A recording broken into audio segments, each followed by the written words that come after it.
बिस्मिल्लाहिर्रहमानिर्रहीम। अस्सलाम वालेकुम। कैसे तमाम दोस्त, उम्मीद करता हूँ बिल्कुल खैरियत से होंगे।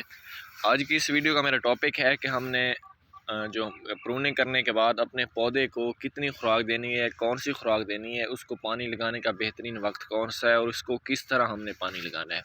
तो याद रखिए, जितना भी फलदार वाला पौधा होता है हमारे ग्रेप्स का, उससे हम लोग पानी को जितना ज़्यादा दूर रखेंगे उतना ही हमारा फ़ायदा होगा। अगर हम लोग पानी उसके साथ जो उसका जो जड़ है, जैसे कि जड़ आप लोग देख सकते हैं, जड़ के साथ पानी टच होता रहेगा तो उतना ही हमारा नुकसान होगा। पौधे को फंगस लगने के चांसेस बहुत ज़्यादा होते हैं, बीमारी लगने के चांसेस बहुत ज़्यादा होते हैं, जिसकी वजह से हमारा पौधा फल गिरा जाता है, फल सुखा जाता है या फिर खुद पौधा भी एक्सपायर हो जाता है। तो सबसे पहले आपने इस बात का एहतियात करना है कि जितना आपने हो सके पौधे की जड़ से पानी को दूर रखना है।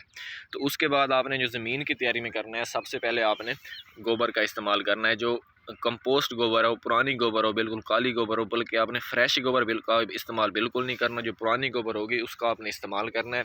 वो आपके पौधा है जहाँ पर पानी लगना है वहाँ पर आपने ज़मीन में मिक्स कर देना है।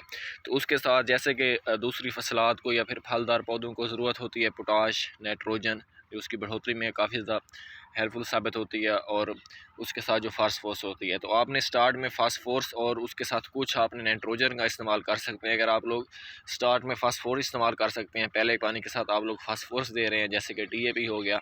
तो उसके बाद जिस टाइम इसकी कॉम्प्लें निकलनी शुरू हो जाती हैं, यहाँ से ये छोटे छोटे इसके शाखें निकलनी शुरू हो जाएंगी, तो उस तब अगर आप लोग इसको नाइट्रोफास या फिर सिर्फ नाइट्रोजन का भी कुछ इस्तेमाल कर लेते हैं तो फिर भी इसके लिए इनफ हो जाएगा। तो पोटाश आप लोग इस टाइम भी अपने पौधे के साथ इस्तेमाल कर सकते हैं। पौधे को नाइट्रोजन फास्फोरस के साथ भी पोटाश दे सकते हैं।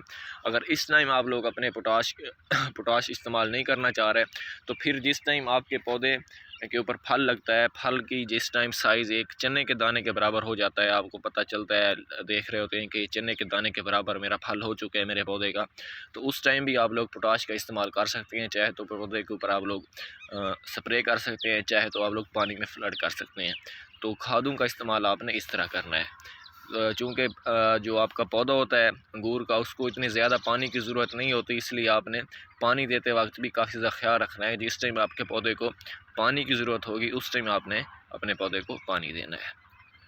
तो इस वीडियो से रिलेटेड अगर आपको कोई भी सवाल है तो आप लोग लाज़िम मुझसे पूछ सकते हैं। तो इंशाल्लाह मिलते हैं एक नई वीडियो के साथ जल्दी। तब तक के लिए इजाज़त दीजिए। अल्लाह हाफ़िज़।